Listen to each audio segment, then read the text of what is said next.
What's up, YouTube? This is Too Raw for TV. All right, I'm just going to go right into this video. I haven't talked about the Lakers that much, so I want to talk about the LA Lakers. They are having a fabulous season, all right, so far. They're coming off a big victory over the Washington Wizards.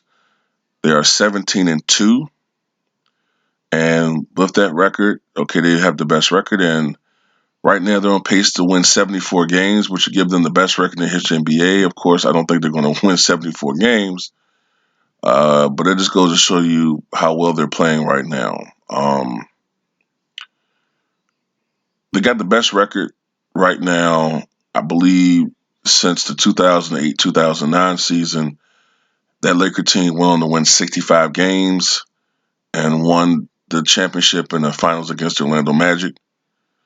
And I believe their 11-game winning streak is the best streak they've had since the 2009-2010 season, when they won 57 games and went on to win the championship, their last championship, against the Boston Celtics in that dramatic 7-game series. So this is definitely the best Lakers team since the prime Kobe era. The one caveat on that, though, of course, is that the Lakers have had a very easy schedule. All right, one of the easiest schedules in the NBA right now, and I think they've only, out of the 17 wins they have, only a handful of those games will come against teams over 500. And the only one that comes to mind off the top of my head is Utah, probably some other team.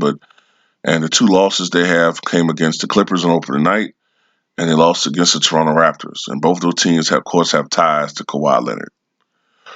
Um, LeBron James has had a phenomenal season so far. He's averaging 25.7 points, 7 rebounds, and 11 assists per game. The 11 assists per game lead the NBA.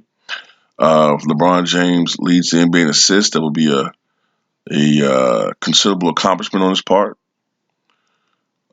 Being a player that has led the NBA in assists and scoring in different years. Only a handful of players have been able to do that. So that would be a remarkable accomplishment. Of course, LeBron James recently surpassed 33,000 points to join Kareem, Karl Malone, and Kobe Bryant as the only players to have achieved that milestone. And of course, later on this season, barring serious injury, he should surpass Kobe Bryant in scoring. And LeBron James will probably do the robot in that game, I assure you. Or maybe even the running man. He's thinking, he's conjuring up now what dance he should go into. But LeBron James having a great year. He's an MVP candidate right now. I would give the MVP to Giannis for what he's doing with Milwaukee. But, you know what I'm saying, I do respect LeBron and what he's doing right now. Anthony Davis is having a very, very good year. 26 points, 9 rebounds, leading the NBA in blocks at 2.8 blocks per game. I do notice this, though. I do notice that big men who play with LeBron James, of course, their numbers are going to go down a little bit because they're playing with LeBron James. But I noticed that their rebounds tend to go down considerably, especially defensive rebounds. I noticed that we all know this ad nauseum that Chris Bosh, when he played with the Toronto Raptors the year before he signed with Miami, he put up 24 and 10. You always hear people say, people forget how good Chris Bosh was. He was putting up 24 and 10 with the Raptors. But he struggled with his rebounding with, you know what I'm saying, the Miami. He struggled with it. And he transitioned to being more of a spot-up shooter. Even Kevin Love, who was leading the NBA in rebounding with the Minnesota Timberwolves, his rebounds went down a little bit. He's still one of the league's better rebounders, but his rebounds went down a little bit. And I noticed that Davis's rebounds are down considerably, especially his defensive boards. And I mean, my theory is I think some of it comes from, you know, you know, I don't know. I think it comes from mostly. I guess I'll just go ahead and say it. Look, you know, LeBron kind of pads his numbers too. We know how a lot of times LeBron will grab those defensive boards to pad his rebound numbers. You know what I'm saying? But I'm not saying I know Russell does it. Don't get me wrong. Russell does it. Luca does it, even though it doesn't get called out when he does it. LeBron does it too. You know what I'm saying? So I'm just saying that. Um but yeah, both of these guys are having great seasons. But next month will be a challenge. Next month will be a real test to see just how good this team really is. They're gonna play 14 games next month, and 9 of those 14 games are gonna come against teams that are above 500. Uh, of course, on Christmas Day they play the Clippers, and a lot of those games are going to be on the road next month. So if the Lakers still have the best record in the NBA by December 31st, then we know this team is for real. If they fall to like the third best team record wise or something like that, or fourth best team, then we're going to know that this team is a contender, but not, the title contending or the title leading team. You know what I'm saying?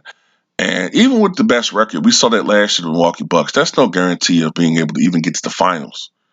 It's all about matchups in the playoffs, and um, I just think that when they match up against the Clippers, they don't match up well. You know what I'm saying? Like a healthy Kawhi Leonard, and that's the key. A healthy Kawhi Leonard, a healthy Paul George.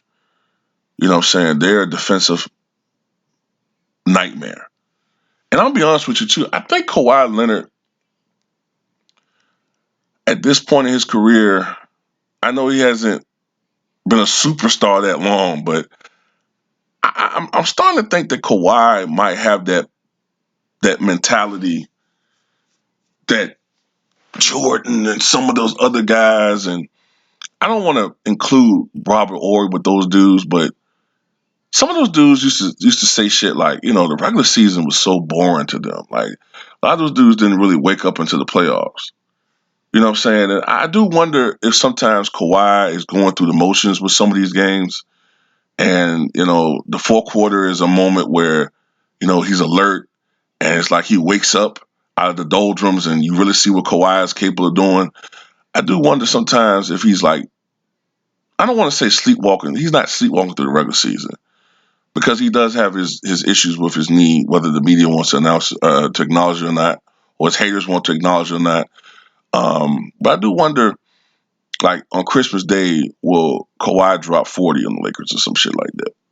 I do wonder if he's kind of like going through the motions with some of these games, but when he goes against certain teams, he's like, yeah, I'm still Kawhi Leonard, you know. But anyway, the playoffs, if these two teams do match up against one another, and like I say, the Western Conference Finals, which is the dream, I think the Clippers are at an advantage. You have those two guys I named. You have Lou Williams, who is, in my opinion, the greatest six man of the modern era. Uh, I think really of all time. And there's no disrespect to Jamal Crawford, or guys like Tony Kukoc or anything like that, or even the innovators like Frank Ramsey or John Havlicek, who really you can't really call a six man, um, because he played a good the majority of his career as a starter, or even Kevin McHale, who played the majority of his career as a starter. Uh, you know, but what Lou Williams has done as a six man and a willing six man is remarkable and historic and should be respected. And you got Mo Harkless balling out of control now. You know what I'm saying? So I think the Clippers' deepness plus with those two guys, it's going to be tough, man. You know what I'm saying? It's going to be real tough for the Lakers to beat that team, even if they do have the better record and have home court. Because we already saw that a team with Kawhi Leonard can overcome home court advantage.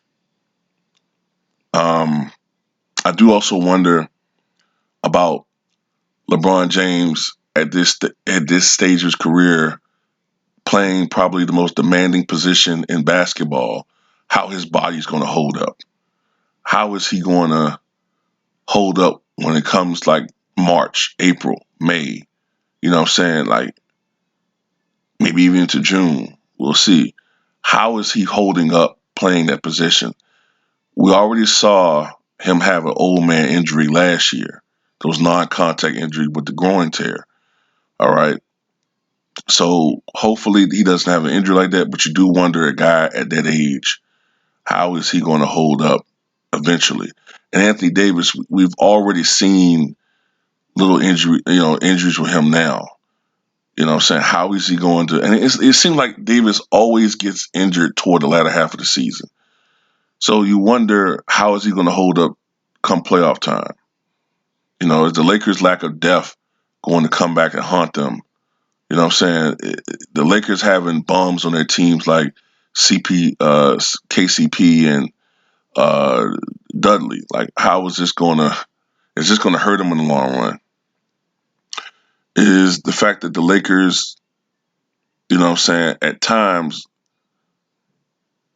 you know, they have guys that can score, but you know what I'm saying, the fact that the Lakers sometimes lack a true third man, like the third man's supposed to be Kyle Kuzma, but he's not playing like he did last year. And maybe some of it is that some of those points are being gobbled up by Anthony Davis, but 12 points, 11 points per game is not going to cut it for Kyle Kuzma. You know what I'm saying? Like back in the Lakers' heyday of Showtime, you know what I'm saying? The top two scorers on that team, eh, I'll say, well, by 87, it was a triumvirate. I can't really say that Kareem was dominating scoring by that time, but in the show, I put it like this: if Kareem didn't drop 20, and they're going up against a marquee opponent in the playoffs, if Kareem don't got 20 or close to it, they're going to lose. If James Worthy has 15 or 14 or 12 points, they're going to lose. If Magic Johnson, sometime, if he has 18 points, 8 rebounds, and only 5 assists, guys aren't making shots, he's not playmaking out there, they're going to lose. You know what I'm saying? If James Worthy has 25 and Kareem got 25 and Magic got 20, most likely they won. So basically, the point is, Kyle Kuzma has to be that X factor. And if Kyle Kuzma is not that X factor in these games that he's struggling, then they're probably going to lose. All right. So that's pretty much how I see it. You know what I'm saying? I think the Lakers right now playing wonderful. They're winning the games they're supposed to be winning, which they weren't doing last year when they were dropping a lot of early games, and they came back to hunt them, especially after the injury to LeBron James. And the team kind of pretty much just folded toward the end. But, you know what I'm saying, hopefully they can sustain this, and we'll see if this Laker team is going to go down as one of the all-time greats in the franchise history, or will they be a disappointment when it comes playoff time? We'll see. But tell me what you guys think.